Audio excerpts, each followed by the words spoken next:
Alright, tubers. Jeff Lindsay in the garage. It is early in the morning on the 22nd of March. And we left off yesterday getting the some of the front sheet metal on with the grill. And we're going to keep plugging along. We're going to see if we can get the buckets in and lined up, headlight buckets. We're going to put our filler panels in above the park and blinker light area. We need to get our bumper brackets on, and we need to make sure the bumper goes on. All right, tubers, we pulled the valence back down on this side, drilled our holes, mounted it. We've got the filler panels in on each side, and I hope that's right. It don't look right, but according to the book, it's right. Both sides, everything's fitting up good, looking good. I'm just surprised. I've got the buckets in, 4 bolt holes, 1, 2. And then there's 2 that come in right here from the back. Come in from the other way, come back and pull that back.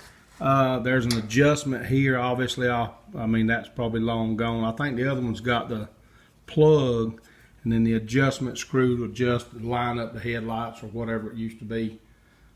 Same thing on this side. All 4 bolt holes are in. All 4 bolts are in. Everything lined up, just got them finger tight. No sense in tightening that up because they'll come back out. There's some pitting on those, but they're pretty heavy duty. Probably, I don't know, 16 gauge or whatever. It's not like they're going to fall apart, but they are pitted a little bit in a few places. I'm not going to do anything with that because all that's going to be pretty much covered up. Probably a good coat of primer, and then whatever we decide to put for paint on stuff like that will probably be okay. So there's obviously something missing. I'll have to refer to the book because I know a headlight bulb just doesn't go in there and that's it. There's something else that fills in there, and I don't think I've got it. So that's just more stuff we'll have to buy, and that's fine. We'll get it eventually. The park light housing, I'm not sure what all I've got of that. I've got some of that stuff, but it's, you know, probably 30, 40 years old, whatever it is. So we may look at aftermarket stuff for the lights, but that'll be later on. Once we get the body work done, we still got drivetrain and wiring. We're concentrating on this for now because I just didn't know what kind of shape it was going to be in. So we're going to get all this stuff done, make sure it bolts up. I know I've said that before, but that's the plan, just to make sure everything will go together before we start spraying any kind of primers, paints, anything like that. All right, buckets, brackets, filler panels, grill.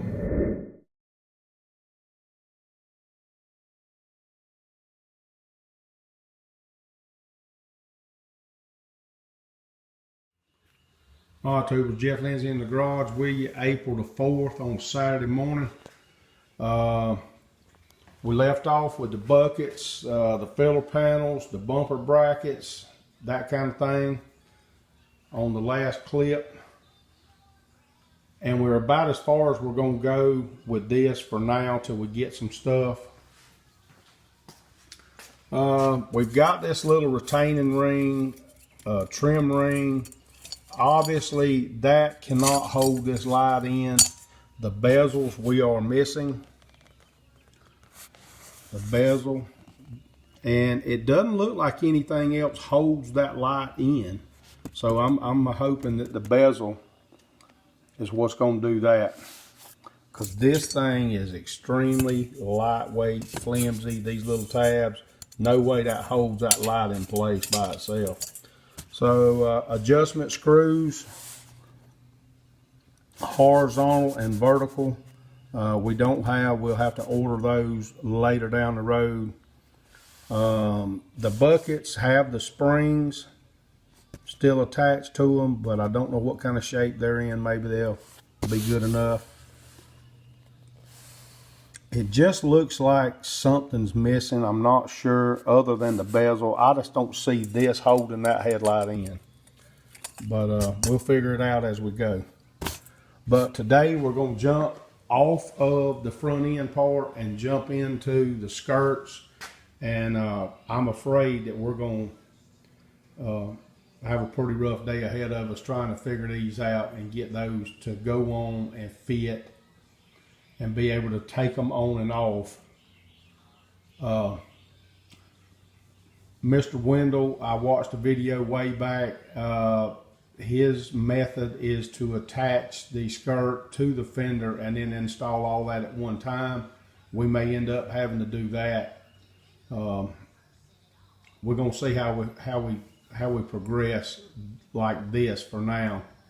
And if we have to, we'll just do some removal and try to install the fender and the skirt at the same time. I'm thinking it's going to be pretty tough either way. But anyway, we'll quit talking and get to work. All right, tubers. I think that it is virtually impossible with the lower valence in place to put that skirt in. So that piece that goes all the way up to the core and bolts up, I mean, I don't see any way with the fender and the lower valence on. So we're going to pull the valence and see if we can do it that way. Surely there's a sequence, and it's not this one. It's not to do that last. Unfortunately, I wanted that stuff bolted up to give it all some strength, but I think we'll be okay. We'll remove the lower valence and come back with it and see what happens. All right, bring you back. All right, guys, I'm going to take some photos of some of the problem areas with this skirt. It'll be following up on this clip. But in order to get that skirt in there without taking the fenders off, we just pulled the front. All that kind of stayed together other than the lower valence. And I probably could have left it on there, just didn't think about it in time. But either way, I think it'll be a little easier.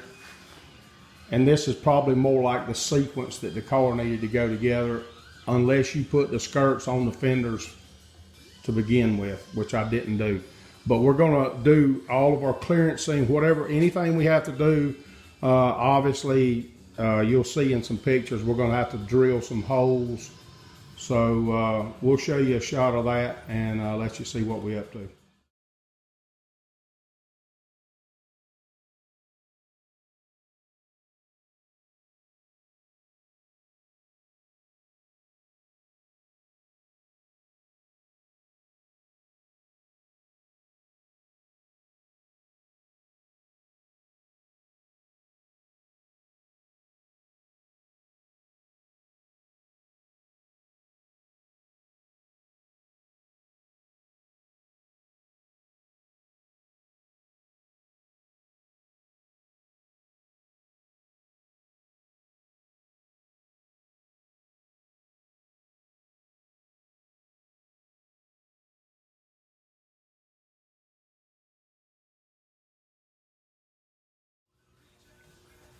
After some struggle with the passenger side skirt, we ended up taking the fender back off. The top two holes, actually the top three, lined up good and pulled up pretty snug. There's a little bit of a gap here, but I don't know how good they were. That's good enough for me. I'm not going to fight that anymore. It's up under the car kind of, so I mean that's going to be close enough. This last hole wasn't close. We took a step bit or unibit and we cut the skirt and the fender at the same time instead of oblong in one hole so bad. We just kind of met it in the middle there. These aren't quite so bad where the lower valence is going to go in. There's one hole here. We're going to do the same thing here, and we're just going to take a little bit off of each one and make the hole centered. So so far that's about it. We ended up relieving a little bit of area right in here it was kind of coming down in here, and it was hitting on, you can see right here where we scuffed it up pretty good right there, fighting with it, trying to get it on while the fender was on. Definitely going to be an easier task to mount these, put the fender on the car before the core and all that stuff's on. Work your way forward. Putting these things together seems to be the way to go, and especially with these skirts. These skirts are a nightmare. You know, factory stuff obviously probably fit a lot better than this aftermarket stuff, so be prepared to do a little modification with these unless you get lucky and get something that fits really good. This one did not fit really good. And we've got the same thing with the driver's side. We've already worked on it some, but we're gonna approach it the same way we're doing this one. So as we have some more, we'll bring you along.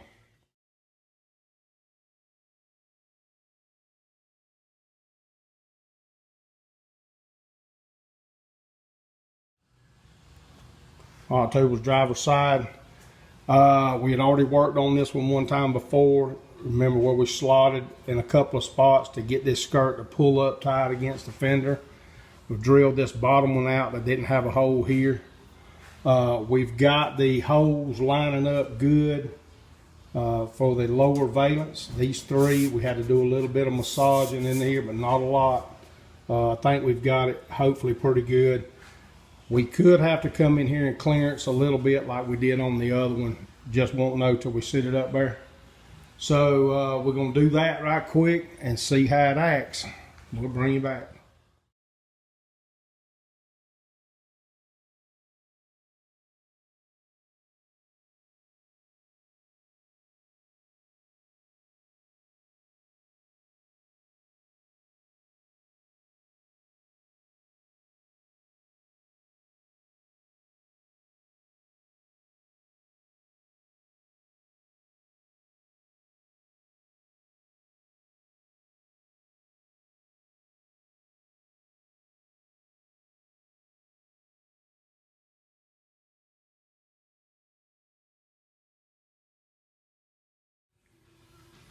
All right, guys.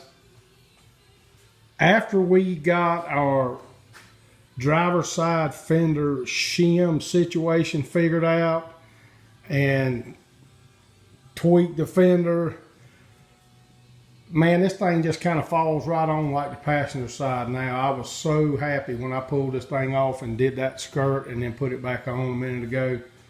I thought we were going to have big time serious trouble, but it fell right back into place. So that's a good thing. Finally, some good news. So skirts are on. Did not clearance this side at all. Everything's kind of laid out good. I still think we're going to have an issue right up here. Hopefully it won't be too bad.